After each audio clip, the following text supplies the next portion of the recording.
सगळं राजवैभव सोडून रायगडापासून इतक्या दूर हाल अपेष्टा सहन करत गनिमाला हुलकावण्या देत जीव धोक्यात घालून आलात. युवराज, का आलात? आम्ही तुम्ही इकडे आलात हे रायगडावर कुणाला ठाऊक आहे? आबासाहेबांना विचारलं होतं? मातोश्रींना?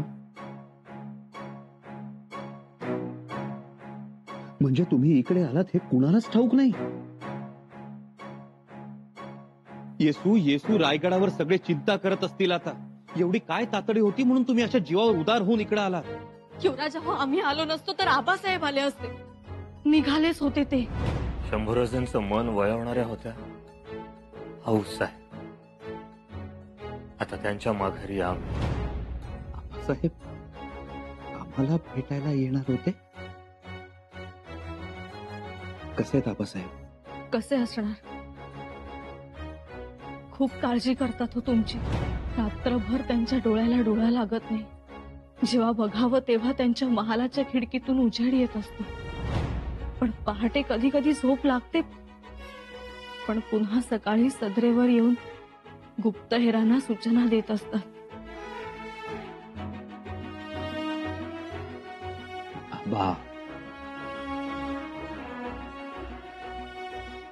युवराज, त्यांना तुमच्यावर ठाम विश्वास आहे. तुम्ही जे कराल ते योग्यच. तुम्ही जिथं पाऊल टाकणार ते गरजेचंच असणार असा विश्वास आहे त्यांना. पण तुम्ही दिलेर खानाच्या छावणीत आला. त्यांना न सांगता पुढची मसलत केली. यात तुमची फसगत तर होणार नाही ना, याची काळजी वाटते आबासाहेबांना. पण युवराज, तुम्हाला या राजकारणात यश मिळावं म्हणून त्यांनी औरंगाबाद जालन्यावर स्वारी केली. पण शहजादा स्वराज्यात येता येता राहिला. ही मसलत फसली म्हणून जीवाला खात बसलेत होते.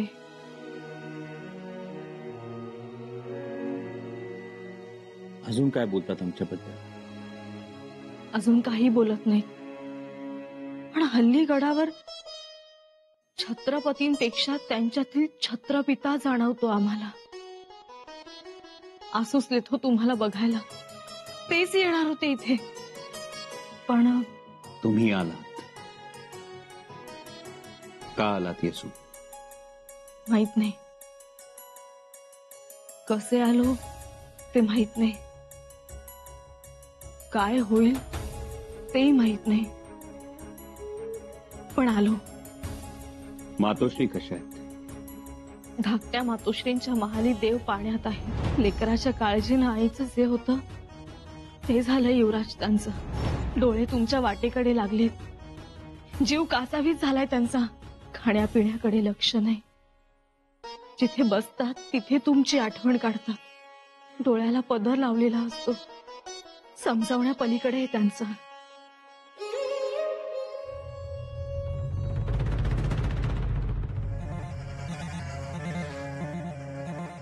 सलाम हुजूर. आइए करीम मियाँ आइए। क्या बात है करीम मियाँ, आप हमारे पास आए खाली हाथ आ गए, मिठाई लेकर भी नहीं आए। सरकार, आपने बुलाया तो बस जल्दी भागते भागते हाजिर हो गया। कोई बात नहीं करीम मियाँ, आप हमारे लिए मिठाई नहीं लाए तो नहीं लाए, लेकिन आप हमसे मीठी जुबान में बात तो करेंगे ना? जी जी हुजूर। क्या बात है करीम मियाँ, माशाल्लाह। हाँ तो करीम मियाँ ये बताइए कि मेहमान कहाँ? मेहमान? हाँ मेहमान, शाही मेहमान आए हैं, कहाँ हैं? मैं कुछ नहीं जानता हुजूर, मैं कुछ नहीं जानता। आणि थोरल्या मातोश्री? त्यांनाही काळजी वाटते तुमची.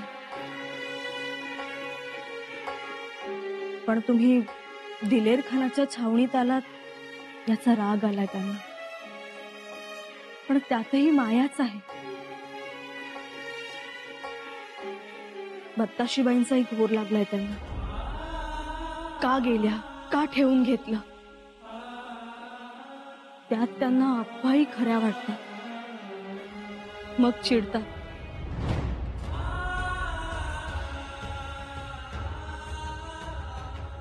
त्यांना नीटपणे सांगावं लागेल. ते आल्यावर सांगूच आम्ही.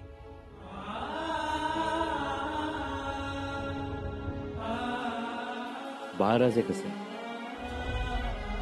बाळराजे बाळराजे तर आता स्वतः घोड्यावर स्वार होतात. कोस 2 कोस तुम्हाला सामोरे येतात. तुमची वाट बघतात आणि मग पुन्हा गडावर परत येतात. त्यांची तालीम, रतीब, उडदाची डाळ, गोळ सगळं सुरळीत सुरू आहे ना? हो, तुम्हाला आता ओळखताही येणार नाही. असे उंच झाले. आणि आमचं बाळ भवानीबाई? त्यांनी तर आपल्या महालात आनंदाचा गुलाल उधळलाय. पण त्या गुलालात नाहून निघायला तुम्ही नाहीत. त्यांना आम्ही आठवतो का हो? हो तर आठवता. आठवतो. आम्ही इकडे आलो तेव्हा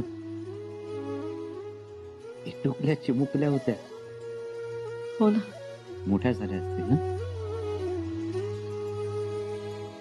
रांगता धावतात आता. तुडू धावतात. हो. आम्ही दिलेला घोडा आवडला? खेळतात? खूप खेळतात. आबा म्हणतात, युवराज, त्यांना फक्त एकच शब्द बोलता येतो, आबा. कसं बोलतात? ऐकवा ना. त्यांना ब म्हणता येत नाही, मग व म्हणतात. आवा आवा म्हणतात. आवा.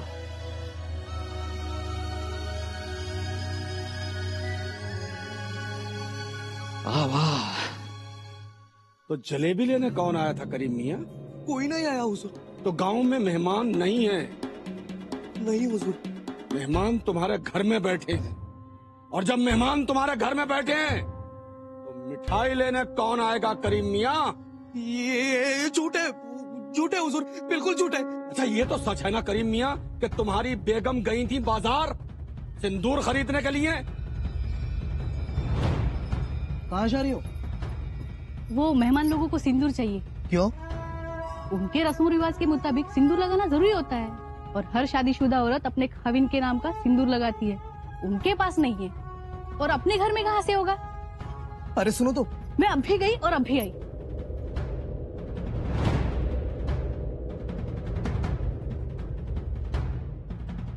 बताओ करीम मियाँ, जल्दी बताओ, नहीं तो मिठाई भूलकर पिटाई याद रखोगे.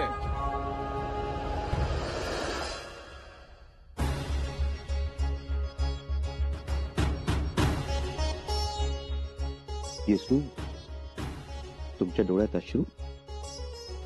काय झालं येसू? तुम्ही सगळ्यांबद्दल भलं बुरं विचारलं, पण आम्हाला नाही विचारलं. आमची नाही चौकशी केली. आम्ही तुमच्या माघारी कसे जगतोय. आज कित्येक दिवस झाले. तुम्ही आम्हाला शृंगारपुरी सोडून गेला. तुम्ही कृष्णा नदी ओलांडली, पण आमच्या कौतुकाचे झरे आटले. युवराज, तुम्ही दिलेर खानाच्या गोटात जाणार हे कळताच आम्ही भवानीबाईंना पाठीशी बांधून रायगड गाठला. आमची अवस्था कशी झाली असेल त्याची एकदा तरी विचारपूस करायची होती हो. आज 12 महिने होत आले. एक एक घटका, एक एक पळ आम्ही कशा काढल्या असतील. आमचा श्वास निश्वास तो रायगडही मोजू शकणार नाही. महाल खायला उठतो युवराज आम्हाला. भावनांचा कल्लोळ, हुंदक्यांचा कल्लोळ, काळजी चिंतेचा कल्लोळ लोळ होऊन कोसळतो. काही सुचत नाही. झोप येत नाही आम्हाला.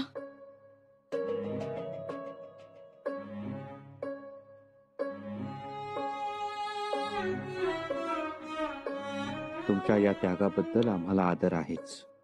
युवराज, आम्हाला वाईट नसल वाटत. आमचं लेकरू आबा आबा म्हणत इकडे तिकडे असह्य पाहत राहत, पण त्याचे आबा त्याला दिसत नाही. ते लांब डोंगराच्या पलीकडे. कसं वाटत असेल आम्हाला. महाराज त्यांच्याकडे तर बघवतही नाही. ग्रहण लागलेला सूर्य कोणाला बघवेल का?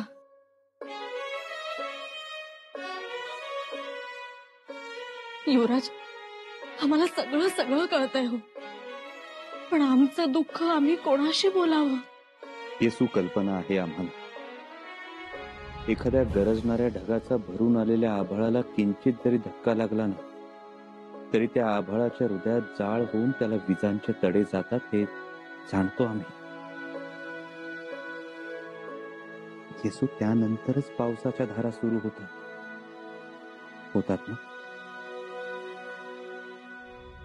हो. आम्ही गडावर नसल्यामुळे गडावरचं वातावरण काळजीचं आहे. त्यामुळे तुम्हाला त्रास होणं साहजिक आहे. पण येसू, हा त्रास सहन करा.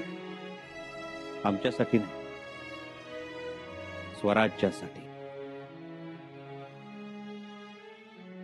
आणि आम्ही तुम्हाला विचारलं नाही असं समजू नका येसू. माणूस कधी स्वतःला विचारतो काय, कसं आहे, बरं आहे का? विचारतो कधी? युवराज, चुकीचं बोललो आम्ही? नाही. विसरलात श्री सखी राधनी जयती? नाही. विसरलात लग्नानंतरची ती रात्र? आम्ही तुम्हाला संसाराच्या सुखाची स्वप्न दाखवलीच कुठे? आपण काश्मीर काबूलला भिडलेली स्वराज्याची रांगोळीच काढली होती, आठवतं? हो, आठवतंय आम्हाला. त्यावेळी रांगोळीनं काढलेली स्वराज्याची कक्षा सत्यात उतरवण्यासाठी आम्ही इकडे आलो आहोत येसू. त्याची कल्पना आली आम्हाला. येसू, फक्त आता गनिमी कावा हा आहे की एक एक मुलूक मारत बसण्यापेक्षा, एक एक किल्ला काबीज करत राहण्यापेक्षा औरंगजेबाचा महत्वाकांक्षी शहजादा मुअज्जमलाच हाताशी धरायचं आणि दिल्ली काबीज करायची. यात संकट येणार, नक्की येणार. पण आमच्या आजोबांचा आदर्श आहे, निजामशाहीच्या वारसदाराला मांडीवर कसा खेळवायचा आणि आपलं राज्य कसं चालवायचं हे त्यांच्याकडून शिकलोय आम्ही.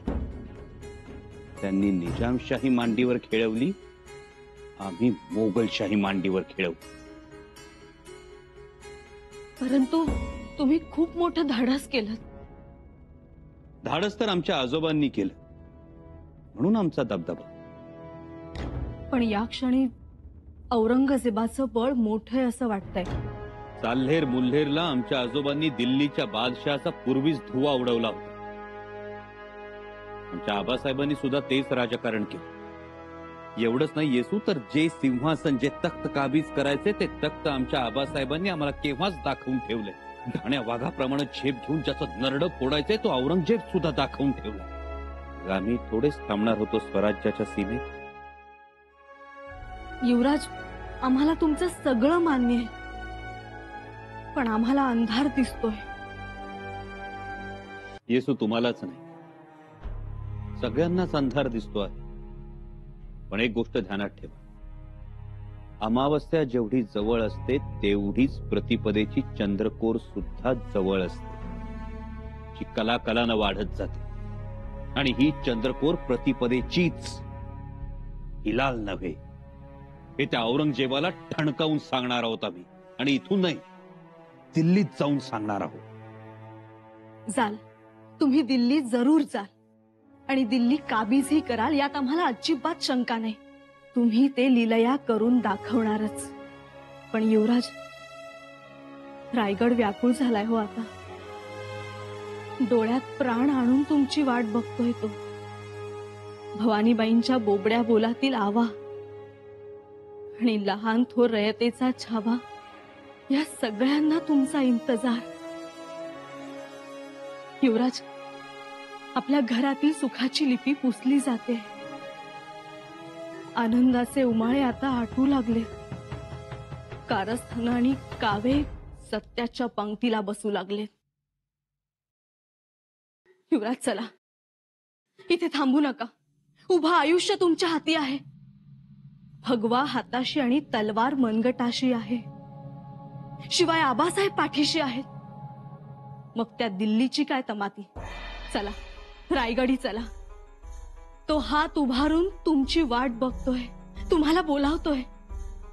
चला युवराज. येसू, तुमचं सगळं म्हणणं पटतंय आम्हाला, पण एक गोष्ट लक्षात ठेवा. असा डाव, असा खेळ पुन्हा पुन्हा खेळता येत नाही. असं राजकारण पुन्हा पुन्हा साधता येत नाही. आम्हाला आता दिल्लीचं तख्त खुणावतंय, साथ घालतंय. त्याचा कानोसा घ्या, त्याचा आवाज ऐका. युवराज, तुम्ही दिल्लीच्या तख्ताचा आवाज ऐकाल, पण त्यानंतर आपल्या भवानीबाईंचे बोबडे बोल तुम्ही ऐकू शकणार नाही. त्यासाठी चला. आम्ही त्यात आग्रही राहणार नाही, पण आपल्या घरापासून, आपल्या रायगडापासून दूर जाऊ नका. चला युवराज, तातडीनं चला. बताशबाई का नाही आल्या?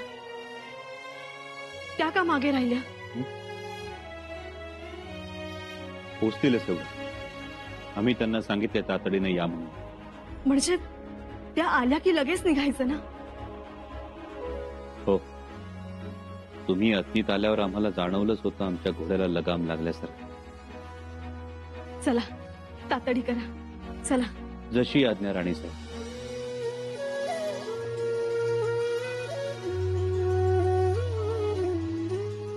तेवढ्यातल्या तेवढ्यात खुश करायला बरं जमतं तुम्हाला. गनिमी कावा तर नाही ना? आम्ही काय गनिमी कावा करणार? छत्रपतींच्या तालमीत तयार झालेल्या माणसाशी गनिमी कावा नाही करताय. चला, तातडीनं निघायला हवं. घाई करा. राणू अक्कांना येऊ द्या. त्या आल्या की निघू. बताशीबाई का मागे राहिल्या? कोणी अडवलं तर नसेल ना?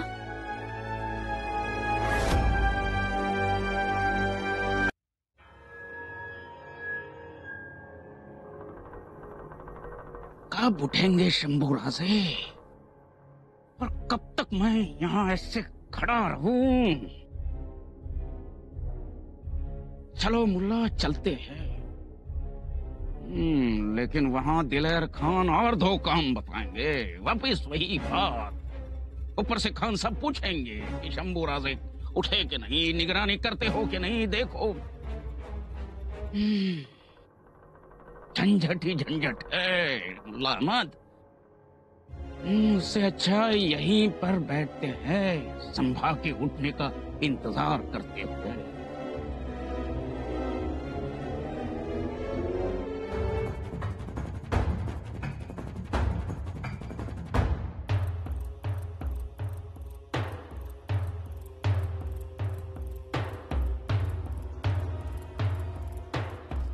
लाडीला पाठवूयात बघायला.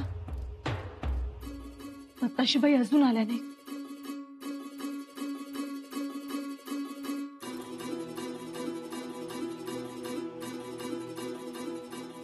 ठरलेल्या नियोजनाप्रमाणे एव्हाना पोहोचायला पाहिजे होते.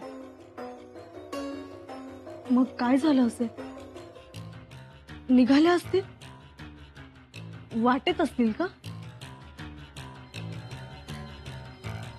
मी निघताना गिरद्या तक्क्यावर पांघरून टाकून आलो होतो. आपलं पिंग तर फुटलं नसेल. काय करूयात युवराज?